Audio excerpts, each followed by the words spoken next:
Bonjour à tous, bienvenue aujourd'hui pour ce nouveau live sur la création des bases d'un MMORPG avec Canva et JavaScript. Aujourd'hui, on va voir comment faire l'algorithme Astar pour réussir en fait à calculer le chemin le plus court pour un déplacement.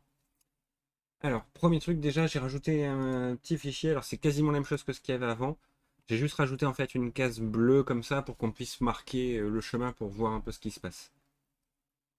Dans l'idée, la première chose, c'est que je vais créer un dossier dans mon modèle qui me permettra de mettre tous les éléments relatifs au calcul du chemin avec l'algorithme Astar.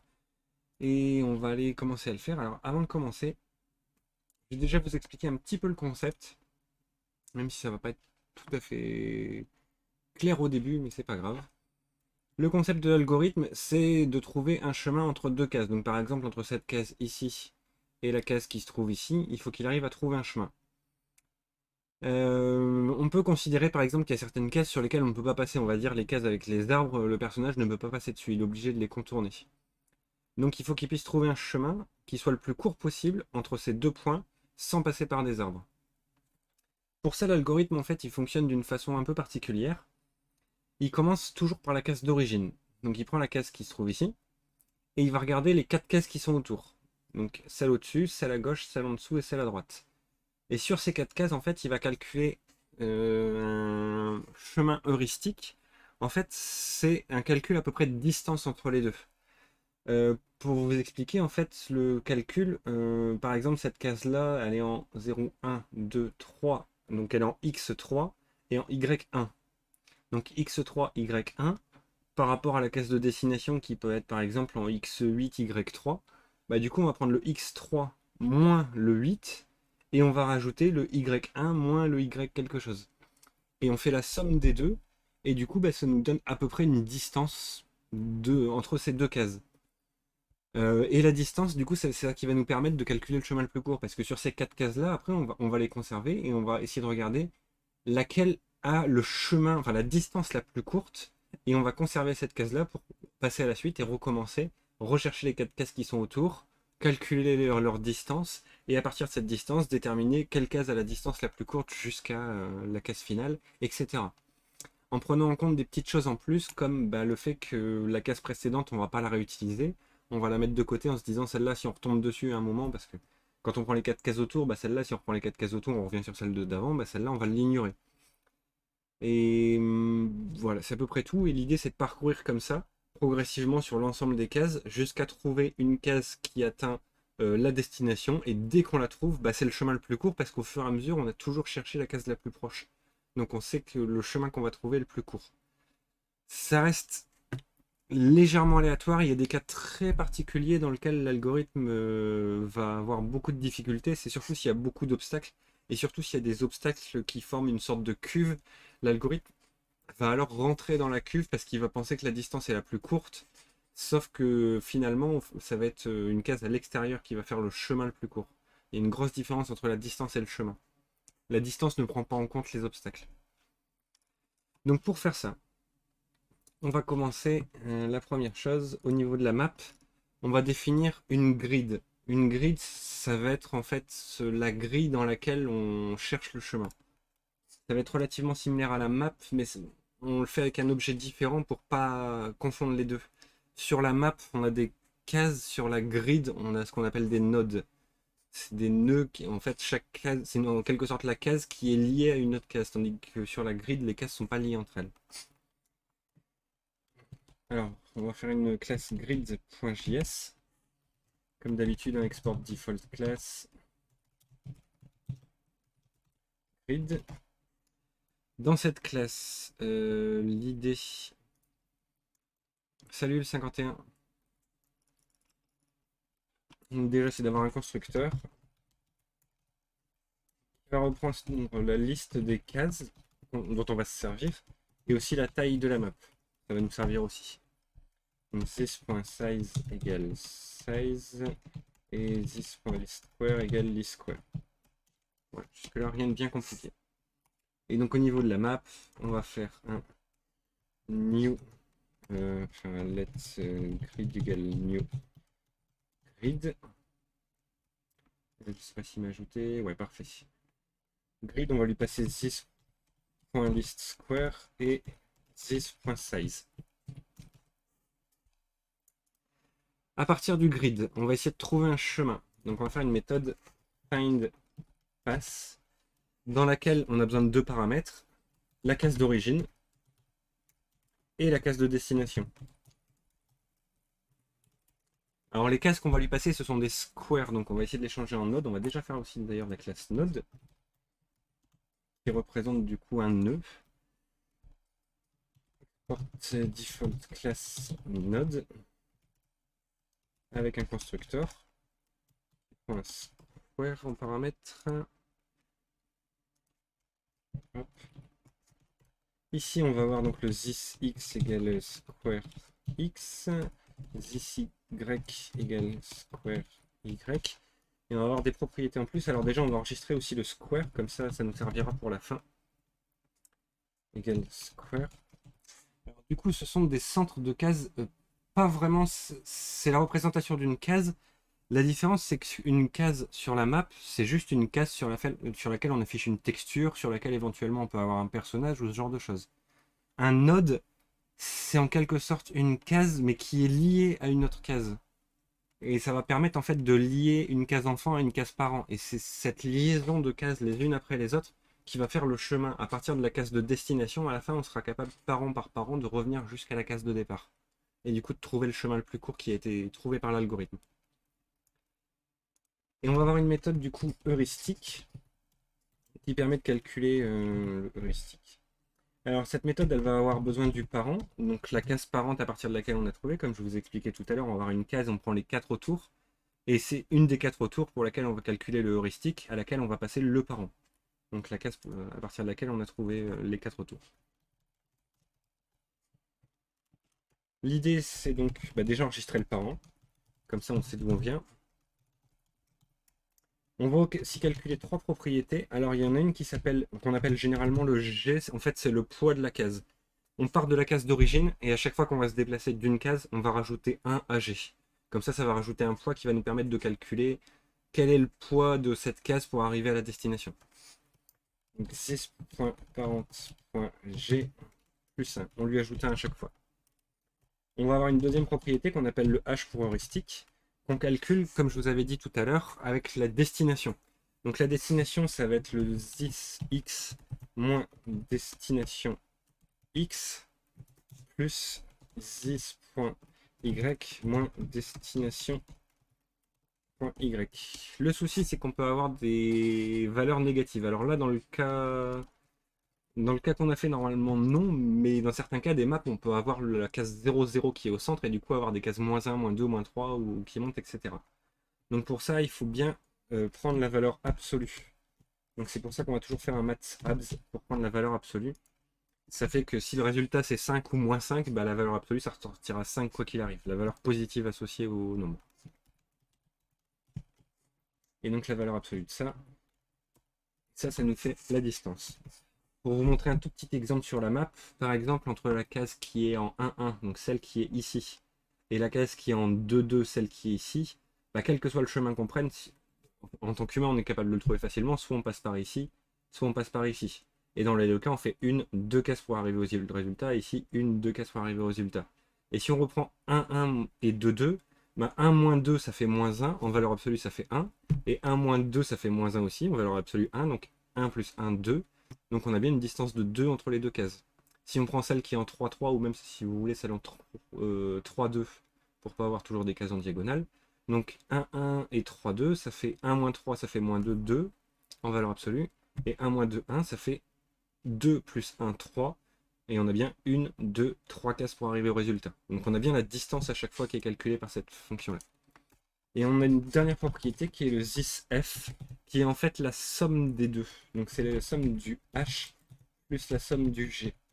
Et ça va nous permettre de définir combien on a eu de déplacement pour arriver jusque-là, et combien il nous en reste en destination pour arriver à la destination finale. Et c'est ça qui va nous permettre de définir quelle case est la meilleure à choisir parmi toutes les possibilités pour passer à la case suivante, quelle est celle qui a le coût le moins élevé pour potentiellement arriver à la destination. À partir de là, sur la grid, donc le find pass, c'est là qu'on va commencer à calculer.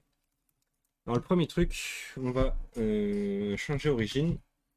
Là, ça va être un square qu'on va passer et on va le transformer en node. Donc on va faire un new node de origine. Exactement pareil pour destination.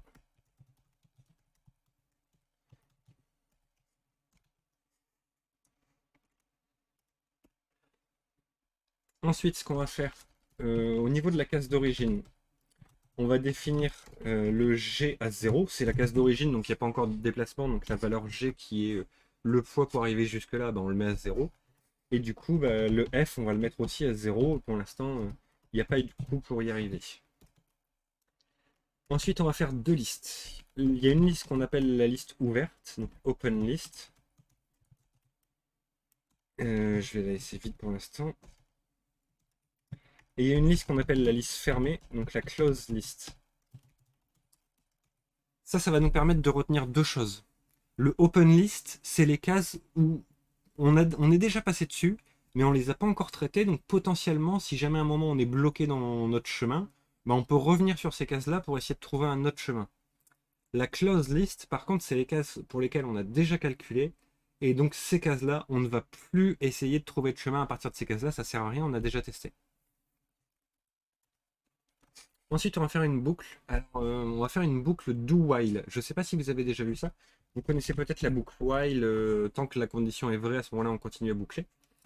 Le do while, c'est quasiment la même chose. La différence, c'est que le while va tester la condition dès le début. Et si la condition est fausse, il ne va jamais l'exécuter.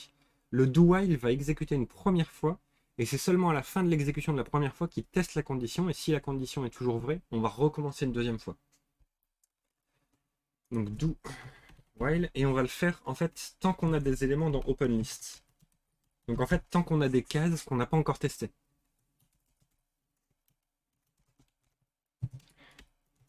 Donc, voilà. Différentes zéros, ça permet de vérifier le nombre d'éléments qu'on a dans la OpenList. Et du coup, par défaut, ce serait bien d'en avoir un. Et on va mettre le origine. C'est le point à partir duquel on va commencer à chercher. À partir de là, on va essayer de trouver le meilleur nœud.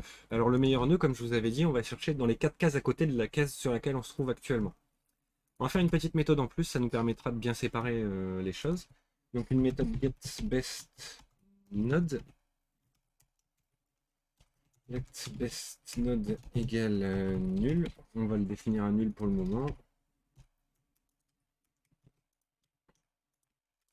Donc l'idée c'est for let node of this.openList. Donc on cherche dans la liste ouverte les cases qu'on n'a pas encore traitées, laquelle serait la meilleure potentiellement pour continuer le chemin. Et la meilleure, ça va être celle dont le F est le plus faible. Donc pour rappel, le F c'est la somme de la distance déjà parcourue et la somme de la distance restante. Comme ça, on va toujours essayer de traiter la case qui potentiellement est la plus courte pour arriver à destination. Donc la première chose, si best node est à nul, à ce moment-là, on va définir best node, c'est node. C'est la première fois qu'on fait un tour dans la boucle, donc c'est la première case de la liste ouverte. On va la définir comme étant celle la plus courte, vu qu'on n'en a pas encore. Et sinon, on va essayer de trouver si jamais le node.f est inférieur au best node.f, ça veut dire que la case qu'on est en train de traiter dans la boucle a un f plus intéressant que celui de la meilleure pour l'instant. Alors en fait, l'algorithme raisonne case après case, c'est exactement ça. Alors, il raisonne pas vraiment case après case, en fait, il prend une case et il prend les 4 cases autour. Et à partir de ces 4 cases, il va définir laquelle est potentiellement la plus courte. Il va repartir de celle-là, il va prendre les 4 cases autour, les rajouter dans la liste ouverte à chaque fois, et il va rechercher à nouveau dans la liste ouverte laquelle est parmi les 7 du coup, ou 6, parmi les 6, est la plus courte. Et il reprend cette case-là, il reprend les 4 autour, laquelle est la plus courte dans toute la liste ouverte, etc. jusqu'à trouver en fait le chemin le plus court. Donc si jamais le F est meilleur sur le node que sur le best node, à ce moment-là, best node égale node. Comme ça, on conserve celui-là. Et une fois qu'on aura bouclé sur tous les nodes de la liste ouverte, on va retourner le best node. Voilà. Du coup, ici, on peut appeler cette méthode-là on va faire un let best node égale this.getBestNode. Comme ça, on récupère dans notre liste ouverte quelle case est la meilleure. Alors la première fois, on n'a que la case origine, donc ce sera celle-là. Mais les fois suivantes, potentiellement, on en aura plus. Ensuite, ce qu'on va faire, on va retirer cette case de la liste ouverte. Vu qu'on vient de la prendre, on va la retirer de la liste ouverte, comme ça elle s'y trouvera plus la prochaine fois pour qu'on la retraite. Donc this.openList égale this.openList.filter. Ça nous permet de filtrer un tableau à partir de l'ensemble des éléments. Donc on va essayer de filtrer sur tous les éléments dont le node.x est différent du bestNode.x ou node.y différent de bestNode.y. Voilà. Comme ça va filtrer, ça va récupérer tous les éléments dont le x est différent et le y est différent de bestNode. Donc ça va récupérer le x ou le y est différent de bestNode. Donc toutes les autres cases sauf celle-là. Ensuite, on va faire une checklist. La checklist, alors pareil, on va faire une méthode à part, ça permettra de séparer.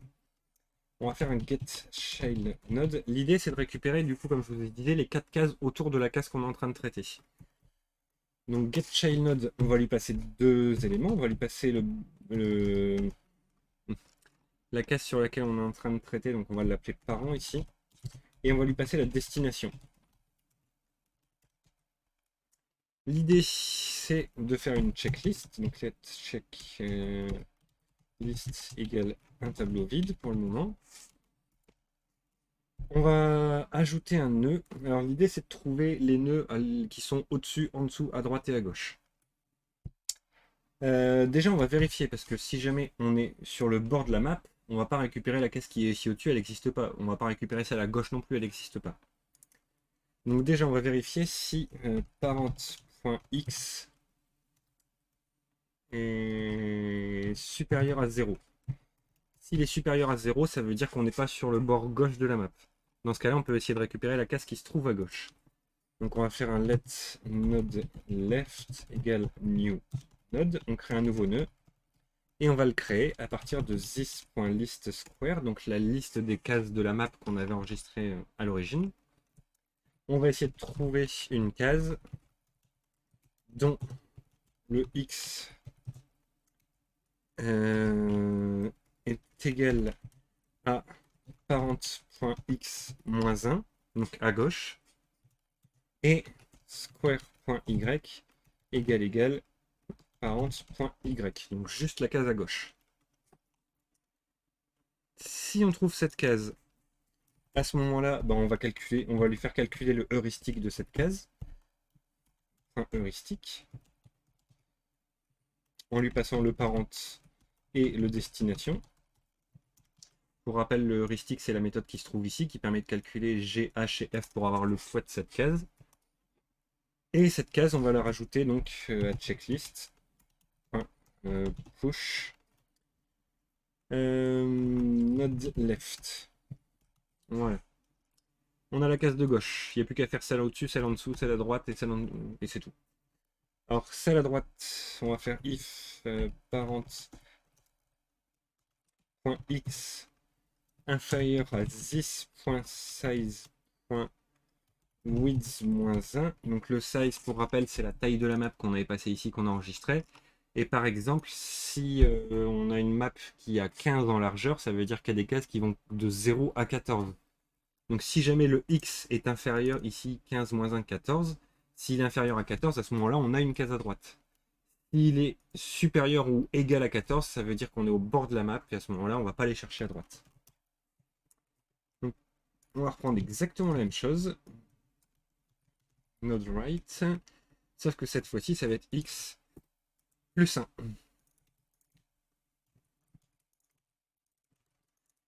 Pareil pour les cases au-dessus et en dessous. Cette fois-ci, ça va être avec y.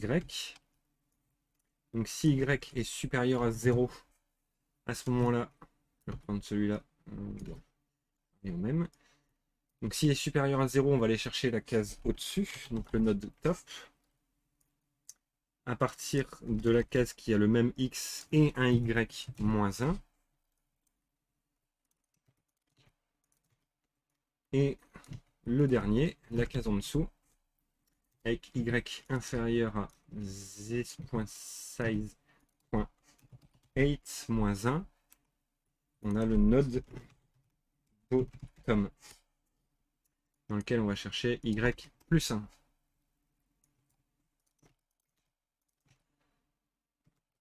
Hop. Et à la fin, on va tout simplement retourner notre checklist.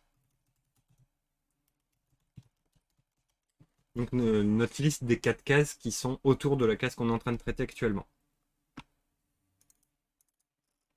Hop, ici, donc, on va pouvoir récupérer cette liste. Donc, on va faire un let checklist égale this.getChildNode auquel on passe le best node, donc le meilleur nœud actuel qu'on va traiter, et on lui passe la destination qu'on veut rechercher. À partir de là, pas encore fini. Et on va boucler sur cette checklist. Donc for let check node of checklist. Donc pour chaque case qu'on a trouvé autour, si check node.x est égal à la destination .x et que le check node .y est égal à destination y, ça veut dire tout simplement qu'on a trouvé la case de destination et on a terminé. Donc dans ce cas-là, on va faire un return check node. Donc on retourne le nœud et c'est tout. C'est fini. Mais sinon, si jamais c'est pas la destination, à ce moment-là, il faut qu'on vérifie deux choses. Il faut déjà qu'on vérifie est-ce que le nœud n'est pas déjà dans la open list et est-ce que le nœud n'est pas déjà dans la close list. S'il est dans aucune des deux, on va l'ajouter dans la open list. Donc en fait, si le nœud est déjà dans les nœuds à traiter, ça sert à rien qu'on l'ajoute dans les nœuds à traiter. Et si le nœud est dans la close list, donc les nœuds qui ont déjà été traités, ça sert à rien qu'on le remette dans la liste des nœuds à traiter. Donc dans ces deux cas-là, on va pas le mettre. S'il est dans aucune des deux, ça veut dire que le nœud n'a jamais été traité et il n'a pas encore été prévu qu'il soit traité. Donc on va l'ajouter dans la liste des nœuds à traiter. Donc on vérifie this.openList.sum. Alors je ne sais pas si vous avez déjà fait le sum, c'est une fonction sur les tableaux qui permet à partir d'une condition de définir s'il y a au moins un élément qui correspond à cette condition. S'il y a au moins un élément, ça va retourner vrai. S'il n'y a pas au moins un élément, s'il n'y en a pas, ça va retourner faux. Donc sum node check node, c'est le nœud qu'on est en train de traiter dans la boucle actuellement. .x égale node.x et check node.y égale node.y.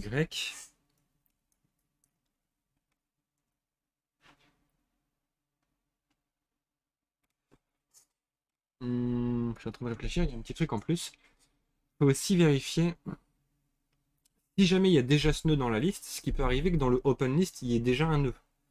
Mais ce nœud-là, il correspond par rapport à un chemin. Mais il est possible qu'on arrive à nouveau sur ce même nœud, mais par rapport à un autre chemin. Il faut vérifier en fait lequel des deux chemins est le plus court. Et on va conserver le plus court pour pouvoir retravailler dessus après. Donc il faut aussi rajouter un petit truc en plus ici. Et node.f inférieur à checknode.f. Alors j'ai bien mis une négation ici devant, c'est pas par hasard. Ça veut dire que si jamais on trouve un nœud qui est égal au nœud qu'on est en train de traiter et que ce nœud a un f, donc un chemin plus court que le nœud qu'on est en train de traiter, à ce moment-là, on va faire quelque chose. Et là, j'ai mis le contraire. Donc en fait, si on n'en trouve pas, si on trouve un nœud mais qu'il n'est pas plus court ou si on ne trouve pas de nœud, à ce moment-là, on va faire quelque chose. Et du coup, une deuxième condition.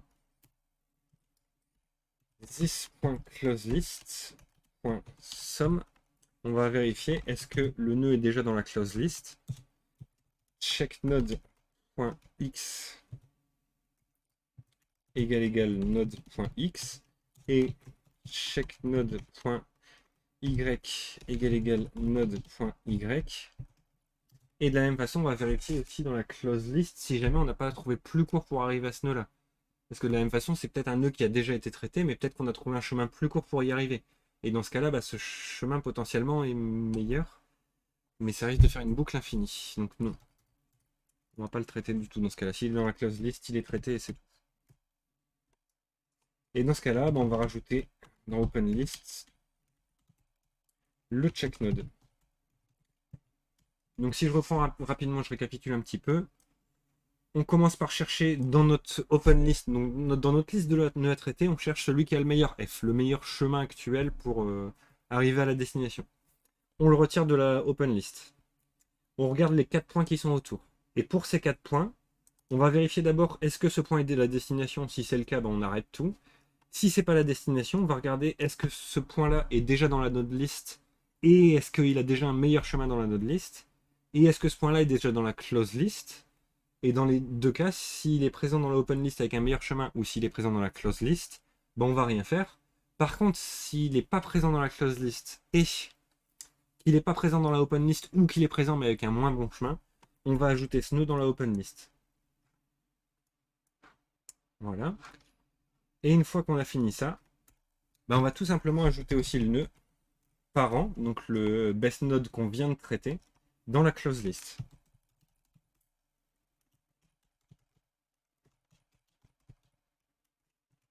Comme ça, on vient de le traiter, on le met dans la liste fermée, on le retraitera pas ce point-là.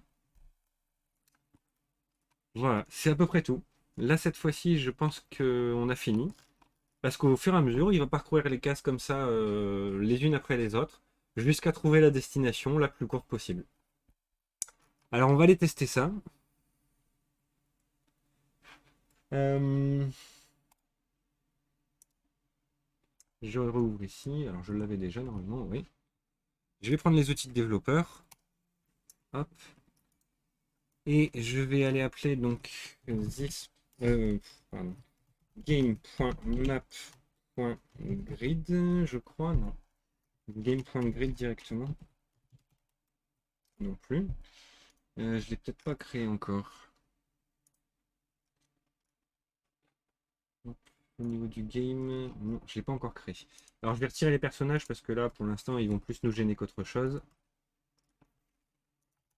Donc je vais faire un this.grid égale new grid. Grid, qu'est-ce que je dois lui passer comme paramètre? Origine, destination, non, list square et size. Donc au niveau de game, je vais lui passer this.map.list_square et this.map.size. On a notre grid.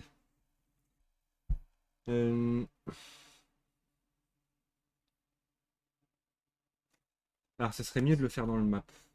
Pas une bonne idée de le faire ici. Tout simplement parce que la map, on peut en charger une nouvelle. Et si on en charge une nouvelle et qu'on a mis la grid dans le game, bah la grid va pas être rechargée alors que la map est différente. Donc c'est plutôt au niveau du load map, après avoir défini les squares. Ah bah je l'avais déjà fait ici. Donc c'est bien ça. Sauf que je vais faire un let, c'est pour ça que j'y arrive pas. Donc this.grid. Hop, je reprends game.map.grid. Find pass. Il lui faut deux cases. Donc je vais lui mettre game.map.list_square. Je vais lui mettre la case 0. Donc la case 0, c'est celle qui se trouve tout en haut à gauche. Et je vais lui mettre une deuxième case qui va être la case 5 pour commencer. Donc 5 si je ne me trompe pas. 1, 3, 4, 5. Ça doit être cette case là, si je ne me trompe pas. Ou c'est peut-être celle en verticale, j'ai un doute. Hop, j'ai une erreur. Illegal constructor. Ici, new node. J'ai pas chargé le fichier.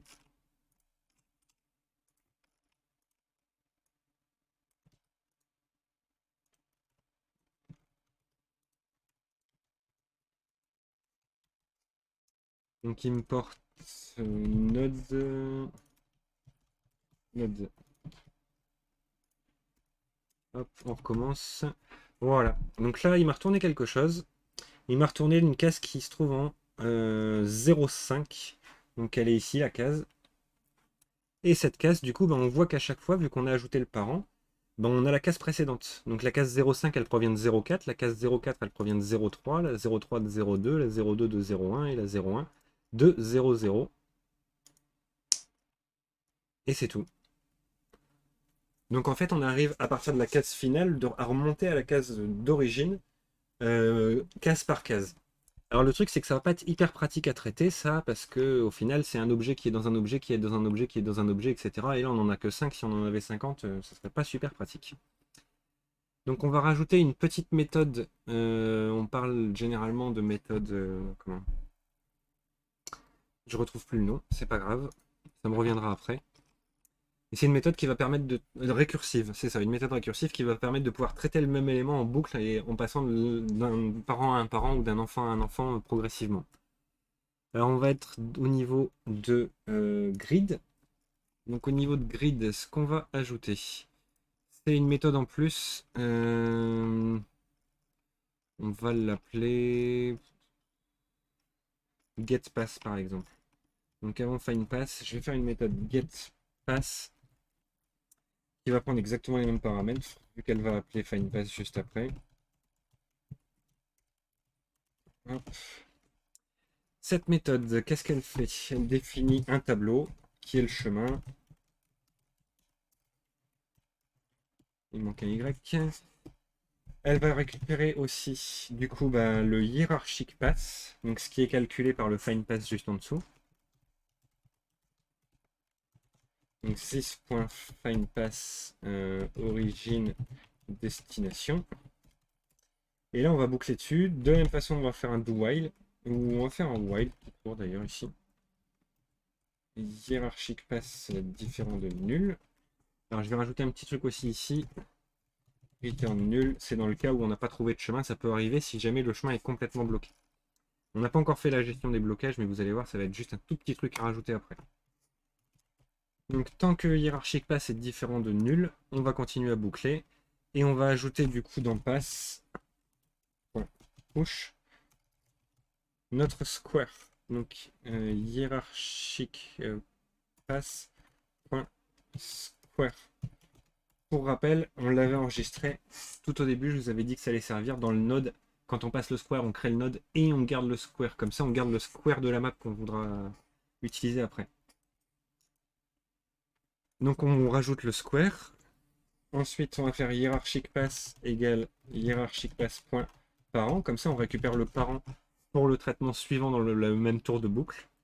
Et à la fin, on va tout simplement faire un return du chemin.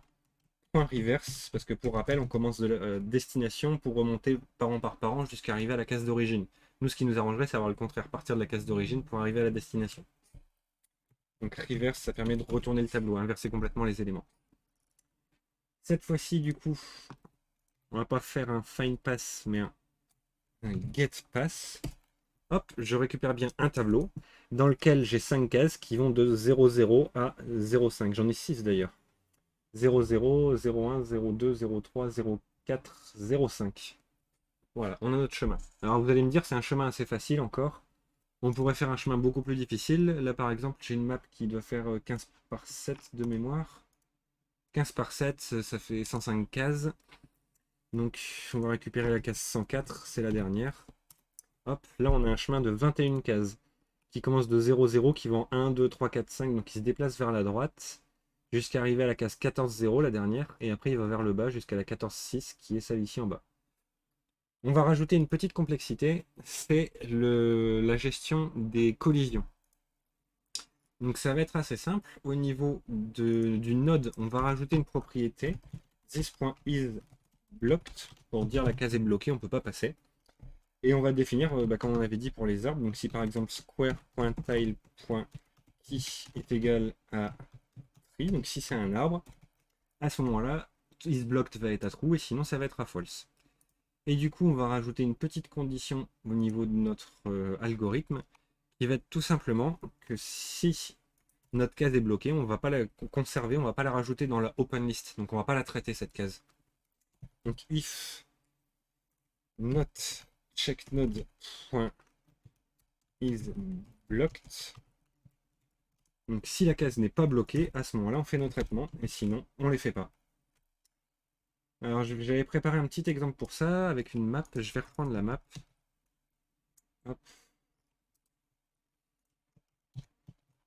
Une map toute faite, je vais vous la montrer. Il faut juste que je réactive le chargement comme ça. Donc, au niveau de game, on n'a rien. Au niveau de map, ça va être ça à la place de ça. Au niveau de square, ça va être ça à la place de ça. Et ça devrait le faire. Et ben non. Oui, parce que dans le game, il y a quand même un truc. Faut que je lui dise que c'est la map 1. Voilà. Donc on a une map ici avec 4 arbres qui sont ici. Et du coup, bah, si on cherche le chemin le plus court entre ces deux cases-là, bah, ce qu'il va nous dire, c'est qu'il ne peut pas passer ici. Donc il va essayer de chercher un autre chemin. Je vais rajouter un petit truc aussi. C'est tracer ça. Alors je vais reprendre la fonction que j'avais ici. Comme ça, on va le faire directement plutôt que de le faire en console. Donc au niveau du map, au niveau du game,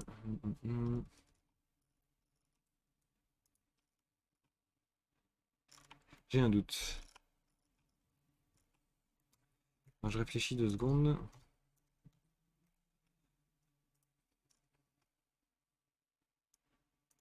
Ouais, ça va être au niveau de game, c'est bien ça. Hop. Donc ici on est sur game. Alors j'ai un peu copié-collé comme un bourrin. Donc this.map.getPass, ça va aller chercher le getPass qu'on a préparé. Ça, on va le mettre bah, dans une variable pour le conserver quand même. Et for let square of pass, on va faire un square.display. On va faire une autre fonction pour afficher autre chose. Display pass. This.map.canva2. On va faire un autre canva par au-dessus. Wow. Pour utiliser le même. On va changer de fichier. Hop. Et je vais rajouter un petit truc. Wait new miles. Alors ça c'est juste pour faire un délai pour que nous on le voit s'afficher, mais c'est pas vraiment utile de le savoir. Ce sera pas utile à terme.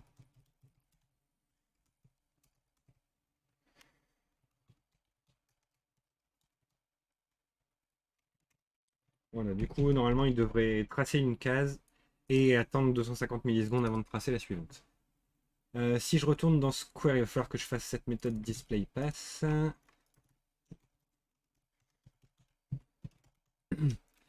Et cette méthode, du coup, on va tracer un élément en plus au niveau du tiles. Je ne l'ai pas rajouté. Hop. Je vais l'appeler marque, par exemple. Valeur 5. Au niveau de game, je vais changer le chargement du fichier. Je vais charger tiles, comme je vous avais montré au début. J'ai rajouté un nouveau fichier tiles avec une petite case en bleu en plus. Normalement, jusque-là, ça ne devrait pas poser de soucis ici.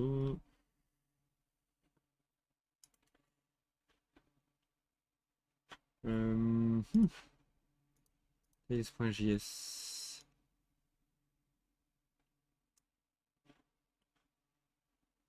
Pourtant, on est bon. Ah oui, non. Au niveau du game, là, il y a une case en plus, donc il faut que je mette 6. Toujours pas.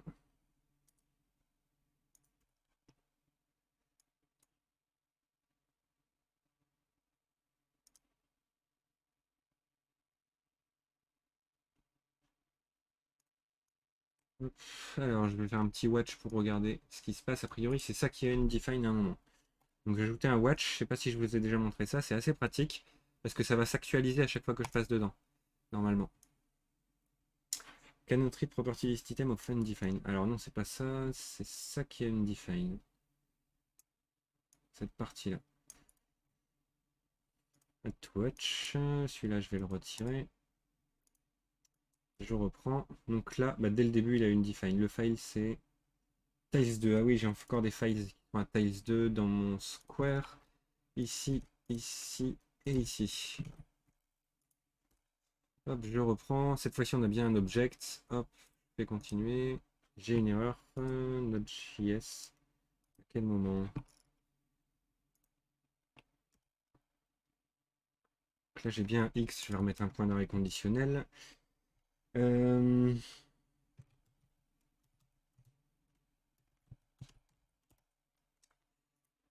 Voilà, donc là j'ai un square undefined.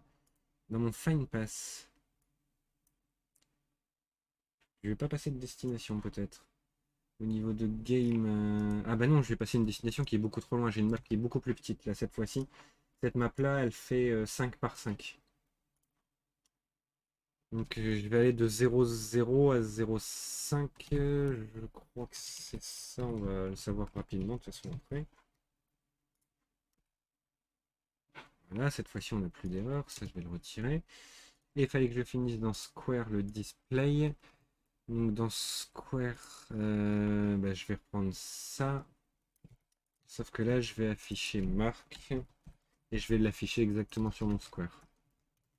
Hop, hop. Alors, a priori il n'a pas trouvé le chemin. Je vais aller regarder dans mon game. Là où je recherche le chemin, hop. Ah ben non, c'est que la case 5, c'est celle juste en dessous. A priori. Case 5, c'est celle qui est en 0,1. Si je prends la case 4 à la place, c'est celle qui est en 4,0. C'est ça, c'est la 4 du coup. Donc si je reprends dans Game, ici, la case 4. Hop. Je rafraîchis, j'enlève mon point d'arrêt. Voilà. Et là, on voit l'algorithme qui a réussi à trouver le chemin le plus court en évitant les arbres du coup. Je ne sais pas si c'est clair pour vous, ça a peut-être été un peu rapide. C'est quelque chose qui est un peu plus compliqué que ce qu'on a fait avant quand même. Ça nécessite un peu de réflexion sur la compréhension. Mais vous voyez que là, ça fonctionne plutôt bien. Je vous le remets un coup et après, je vais vous le mettre sur une autre map plus grande. Et vous verrez. Hop. Alors, je vais aller sur Square. Je vais réactiver les maps aléatoires. Je vais mettre un peu plus d'arbres. Qu'il y ait plus d'obstacles quand même sur le terrain, que ce soit plus difficile à trouver. Hop, donc là on a plus de chances d'avoir des arbres.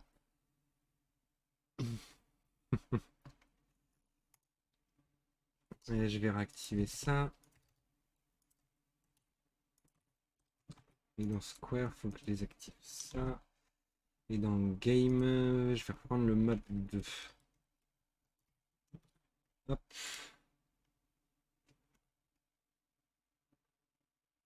Voilà. Là vous voyez, il essaie de trouver le chemin entre ici et ici. Et là il a bien évité les arbres. Si je reprends un autre, là il n'y a pas d'arbre, il passe tout droit.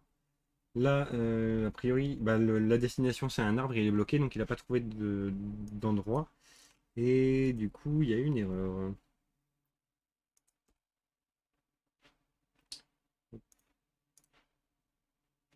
On a du mal à la reproduire celle-là. Ah, c'est quand il est bloqué, quand il est vraiment bloqué sur le chemin. Voilà. Mais sinon, il trouve bien. Je vais prendre la case qui est tout en bas à droite, donc c'est la case 104. Et vous allez voir qu'à chaque fois, il va essayer, ou s'il y arrive, il va essayer de trouver des chemins différents. Bon, là, il y a un arbre en bas à droite à chaque fois, donc il ne trouve pas. Là, il y en avait un en haut à gauche. J'ai peut-être mis un peu trop d'arbres, par contre.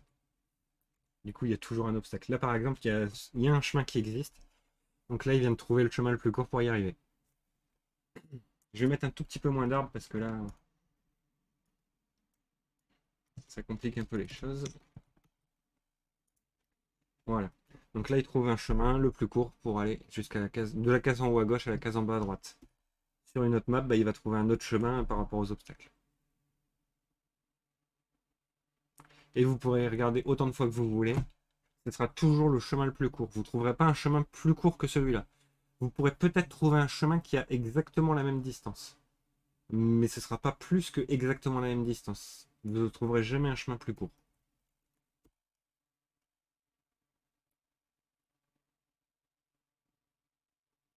J'espère que ça vous a plu.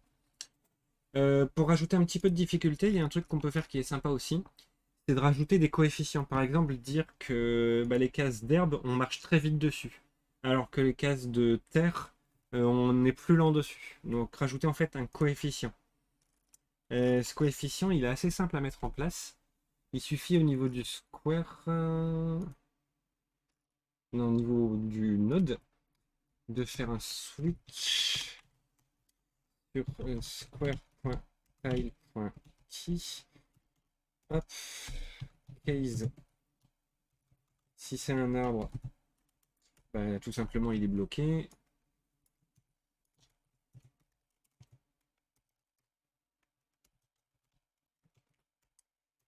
Si c'est comment?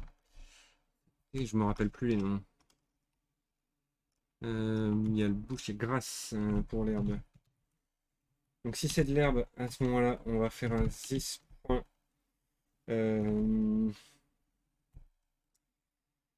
Comment on va appeler ça? Ça, je l'ai pas préparé du tout, donc je suis en train d'improviser un petit peu, mais ça va le faire. Bon, on va mettre coef égale 1.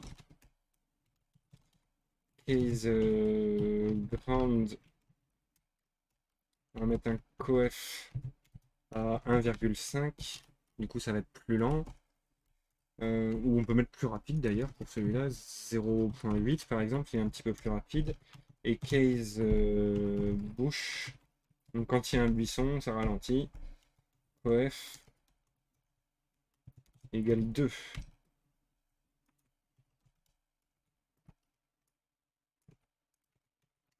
Et sur tous les autres, je vais mettre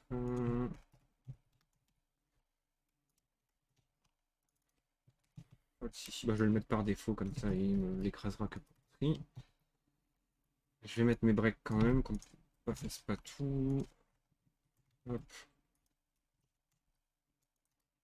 Voilà. Et au niveau de l'algorithme, si je reprends le grid, donc ça va être tout simplement, bah non, au niveau du node, quand je calcule le heuristique, en fait, je vais rajouter un coefficient sur le h qui va être bah, le coefficient que j'ai ici. Donc en fait, je vais faire multiplier par coef. Donc comme ça va multiplier le h de cette case-là par le coefficient de cette case-là. Donc il peut être plus rapide ou plus lent. Et quand c'est plus lent, bah, ça va augmenter le h, donc il va avoir un poids plus élevé et potentiellement l'algorithme va moins aller le choisir. Si je reprends là tout de suite, hop, vous allez voir qu'en général, il va éviter les buissons quand il le peut. Vous voyez, il aurait pu continuer par là et ensuite descendre, mais il n'a pas continué par là. Il est bien descendu tout de suite pour pouvoir continuer en plus par les cases marron qui sont plus rapides. Si je reprends là, pareil, il va toujours essayer de cibler les cases marron. Là, pareil, il évite le bush. Au lieu de passer par ici, il passe par ici en dessous. On a donc rajouté un coefficient qui permet de calculer le plus court chemin par rapport à des obstacles et par rapport à des vitesses sur les différentes cases. J'espère que ça vous a plu. Le Doliprane, c'est pas nécessaire. Il faut prendre le temps, c'est tout. Il y a pas mal de sites qui expliquent ça super bien. Il y en a un, il faudrait que je le retrouve.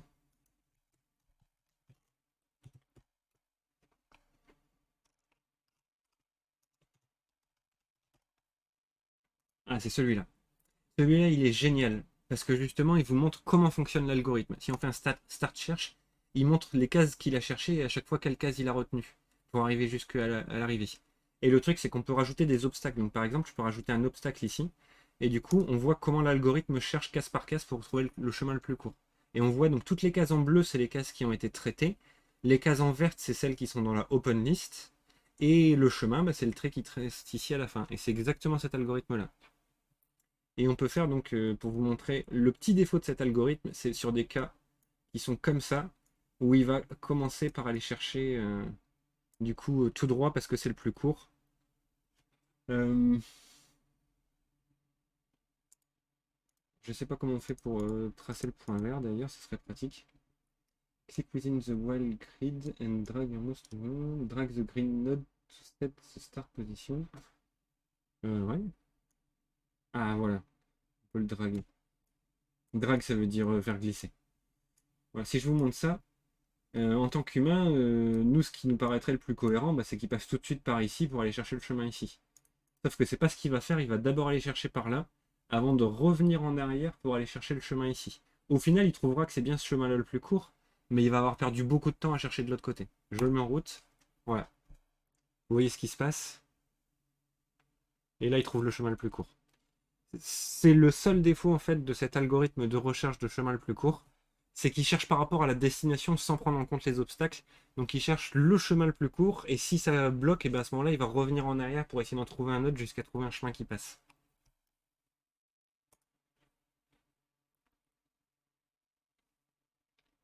Mais après, là, le tracé est assez ralenti. Pareil, moi j'ai rajouté un 250 millisecondes pour l'affichage. Si je retire ça, vous allez voir que c'est instantané. Sur une map, voilà. Je cherche la map. Là, il n'y a pas de chemin, c'est bloqué par les arbres ici en bas. Mais là, voilà. Instantanément, on a le chemin qui est trouvé.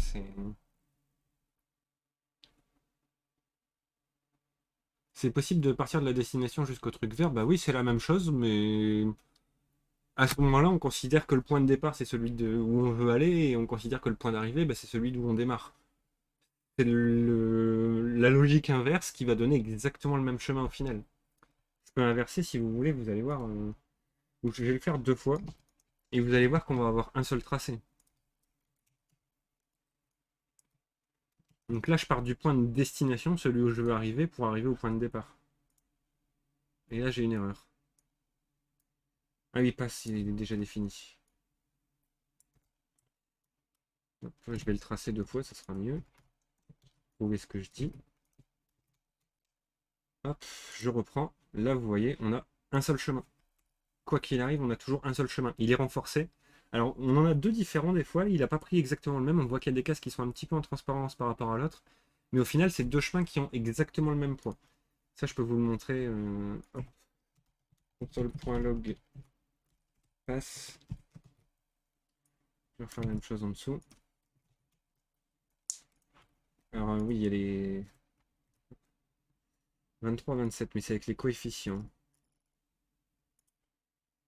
Faudrait que je fasse un console.log de passe. Ah, on n'a plus les squares à ce moment-là. Pas de pratique. Je vais désactiver les coefficients parce que c'est ça qui fait qu'on trouve deux chemins qui ont au final le même poids mais avec un nombre de cases différentes. Les programmeurs du Pathfinder du Seigneur des Anneaux sur SNES n'ont jamais vu tes lives. Bel exemple de Star foiré.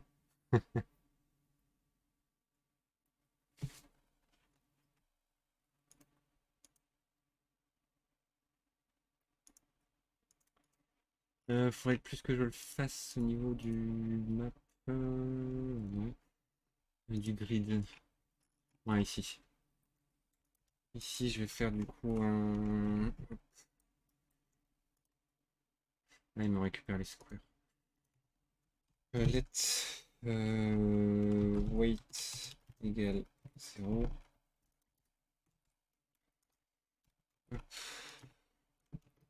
Ici, je vais faire weight plus égale hiérarchie pass.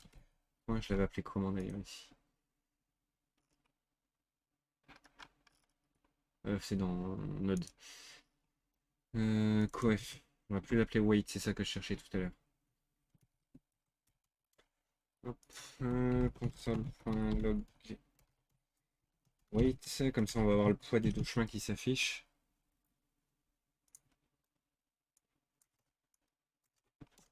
Hop, hop.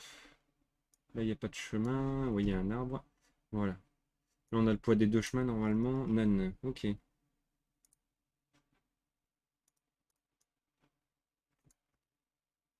Là, on a le poids des deux chemins. Et du coup, vous voyez, on a exactement le même poids. À peu de choses près, on a quasiment le même poids pour les deux chemins, quoi. C'est les arrondis qui font ça à cause des virgules flottantes en JS. Alors après, c'est pas grave, je me demandais juste si ça résoudrait le problème de la cuve dans le cas où il y en a un autour de l'origine. Ah oui, alors je comprends bien, mais ta cuve, elle est ici, mais dans l'autre cas, tu peux très bien avoir ta cuve ici. Hop, comme ça. Ce qui fait qu'au final, bah, dans le cas où tu pars de celui-là, il va trouver très facilement, normalement. Ouais, c'est parce que je l'ai un peu fait large aussi, la cuve.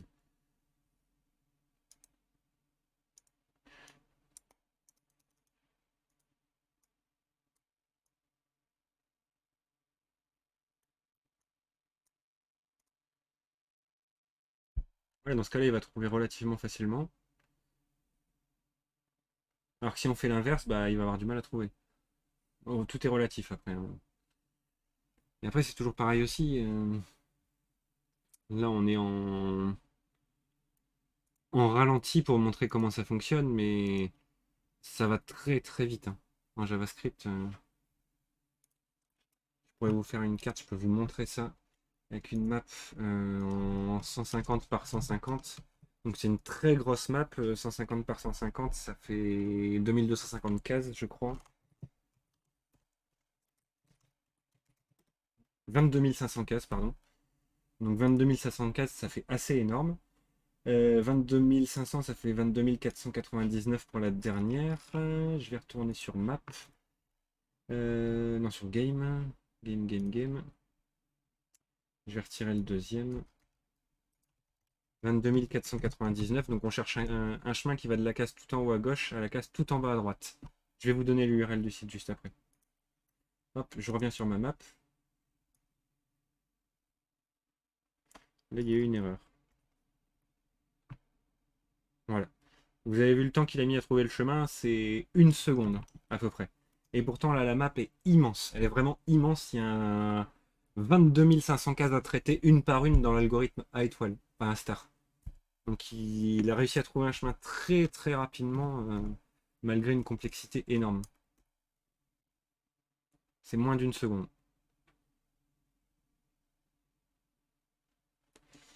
Pour le site, je vais vous passer le lien, il est là.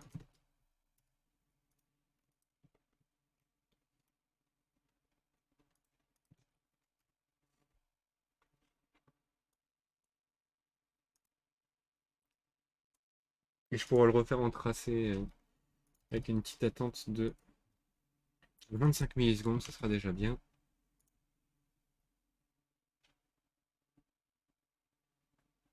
Et il veut pas. Ça y est.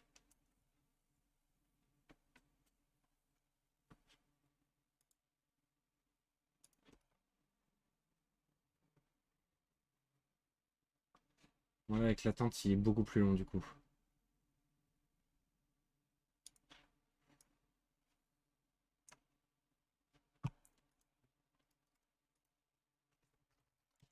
Je vais faire une map de 25 par 25, on verra mieux aussi.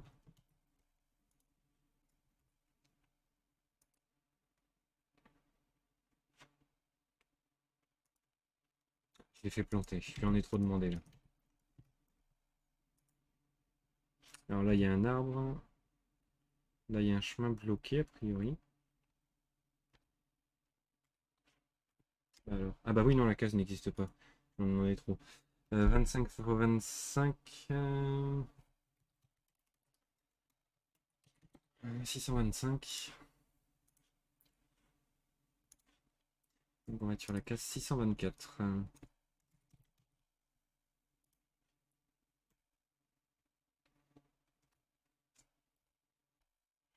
Il y a juste la gestion des erreurs que j'ai pas bien fait a priori.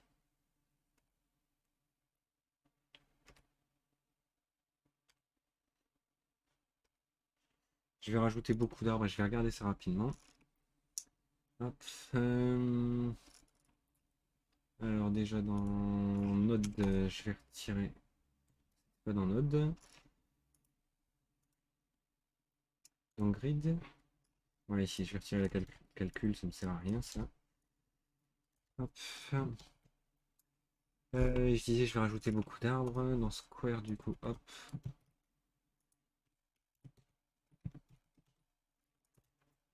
Hop. Là je devrais avoir beaucoup d'erreurs du coup. Hop.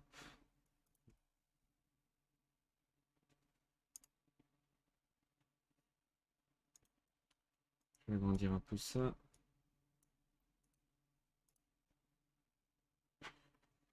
Point d'arrêt conditionnel. 40 égale nul. Je vais continuer. Là j'ai un parent qui annule. Pourquoi? Best node il y a nul. Parce que OpenList est vide.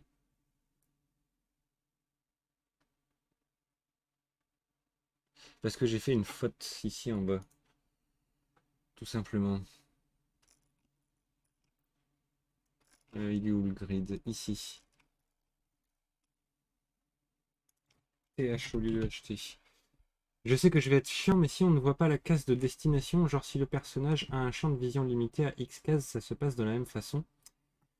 Oui, le truc généralement qu'on va faire qui est sur beaucoup de jeux, c'est qu'on va afficher une partie de la map en même temps. Alors il y a deux façons de faire qui sont très différentes. La première, c'est afficher une partie de la map, et quand il arrive à une certaine position, bah, il va changer de map, donc on va charger une autre map sur laquelle il se trouve, et on recommence à nouveau. Et du coup, il peut se déplacer que sur la map sur laquelle on est. Et l'ensemble de cette petite map forme ce qu'on appelle une macro map, qui est l'ensemble de la map avec 500 000 cases, mais on va afficher que 200 ou 300 cases à la fois sur lesquelles il peut se déplacer. Une autre façon de faire est qu'au fur et à mesure que le personnage se déplace, on fait décaler la map. Mais ça, c'est quelque chose qui est beaucoup plus compliqué, beaucoup plus technique à mettre en place.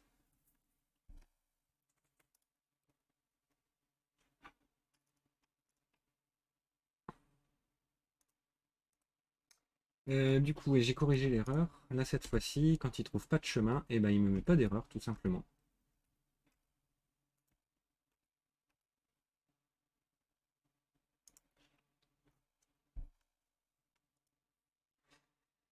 Et au niveau du square, je vais remettre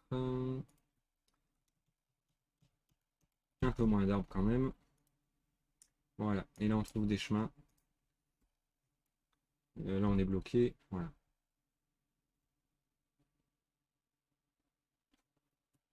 Voilà, j'espère que ça vous a plu. Ça fait déjà 1 heure que j'y suis. C'était quand même le live le plus compliqué de la semaine. L'algorithme Star, c'est pas simple à appréhender et à mettre en place. Là maintenant, il est en place. Ce qu'on va pouvoir faire demain, du coup, c'est pouvoir commencer à déplacer les personnages parce que le personnage va être à un endroit. On va cliquer quelque part sur la map, c'est l'endroit où on veut qu'il se déplace. Et du coup, on va se servir de cet algorithme pour calculer le chemin qu'il doit prendre. Et ensuite, on va faire l'animation pour le voir se déplacer le long de ce chemin progressivement.